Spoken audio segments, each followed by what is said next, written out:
Okay, welcome back to Upload TV, and thanks for joining us this week. Myself, the average golfer, and Joey the Tweet will be he's behind the camera at the moment. He'll soon be on camera and on the stats. We'll be using Flight Scope this week. It's I'm not sure of the date, but it's certainly the third week in September. A little bit miserable out there, a bit of rain, and more of probably what's to come in the next few months. So plenty of indoor club testing for the average golfer and Joey the Tweet at Upload. Anyway.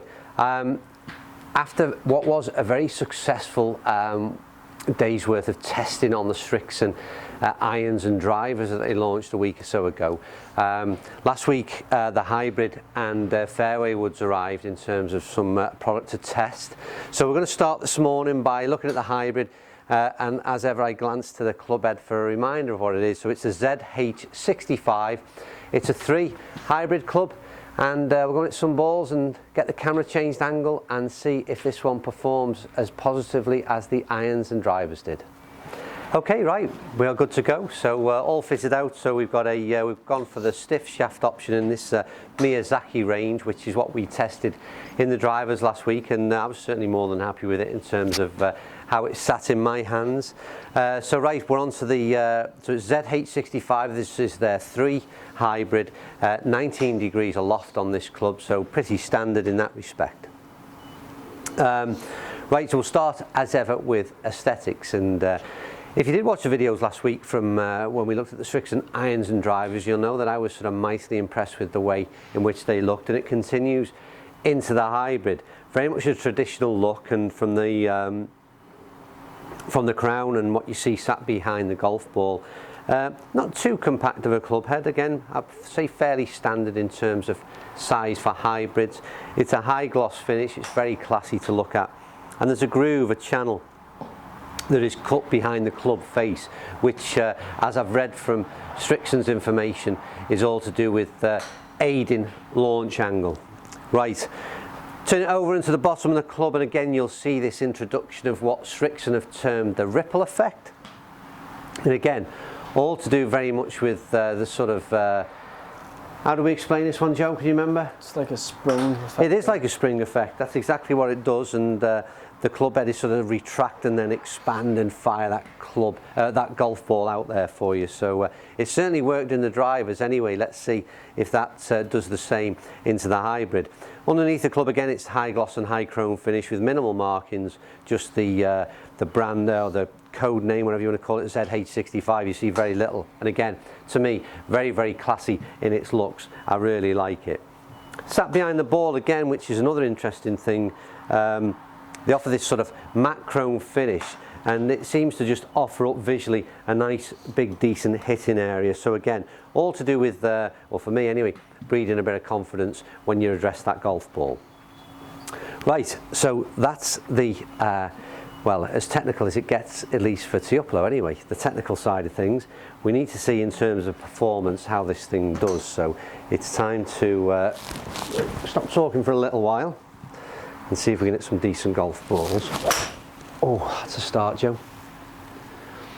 That's a start. The launch is so impressive, and the hang time, and again, visually out there without looking back to, we're on Flight Scope this morning, and it's a weird one for me because I like the data, but it kind of like backs up what you see out there. And the important thing for me is obviously how the club feels. I can see where the ball's going, I can see where it's straight, I can see the sort of carry distance that I'm getting, and what the Flight Scope does is really backs up that data, but backs up that visually. But for me, like I said, it's slightly weaker shot on that one. It'd be interesting to see how that one performs in terms of the numbers. That's where, again, it's carried a fair way. It was a far worse swing, but I'm going to have a glance back for that one and see how it's done. So still the interesting point for me there, and again, I mentioned this on quite a few occasions, don't forget, I review these clubs from the viewpoint of the average golfer, so I don't hit the ball perfectly every time. So therefore, for me, the bad shots are just as interesting as the good ones in terms of the performance and what Flight Scope tells me. So that ball still carried, and the first ball, which I didn't take any notice of, so we had 208 carry, 214, so it was a nice shot. We've then run out to that second ball that I've just hit there, not as good, 189 carry 202 overall. So we've still got some real significant performance out of what was a pretty poor shot. And as I say quite often, that's quite important to the average golfer. Oh, Joe, even though I caught a little bit of mat, that's absolutely flown. Flown again. The performance of this is just like we did with the Srixon have produced a fantastic range here. I cannot find fault. Oh, just one after the other. The ease in which this club, and again, I'm just watching that one hang. It hangs for such a long time. The launch angle is fantastic. You can see it comes down, and with a hybrid, really, we're looking at sort of long par threes or par five when you're coming in maybe with your second shot, and you're looking to carry some bunkers, but you still want that club to, so you want the distance, but you want a soft landing. And this does, like I said, I'll have a glance at the figures a bit later on, but I can see from out there what the ball's doing, and it's a fantastic launch. Oh, Joe. The launch angle it hangs for miles, and then just, you can imagine that to come down and sit hopefully right next to the flag, but that'd be maybe just getting a little bit too excited. So a couple of things that I got a little bit carried away with, and the interesting thing here, I've hit the ball quite out the centre of the club head quite often there again, which is obviously aided performance. Yeah, got a little bit carried away and forgot to talk about the sort of how the club was feeling. And I think for me, with a hybrid, maybe the sound is quite an important thing in terms of feel, and I like the sound. It's not one of these loud gunshot things, and I thought it felt absolutely superb. Like I said, we don't need to be critical. There's no reason why we should criticise these things, but you feel always obliged. You should be looking for maybe faults in these things, but for my mind, and I cannot pick fault with this thing at all. I'd have no hesitation into putting it into my golf bag, and there's every chance that I will do. And I'm really concerned that this range from Srixon is going to cost me a fair bit of money, because I've loved everything they've produced so far.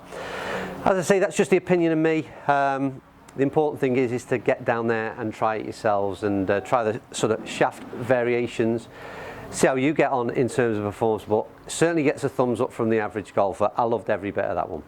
Right, so that's us finished with the hybrid. We continue. We've got one more club to do in this Srixon range, which is their fairway wood.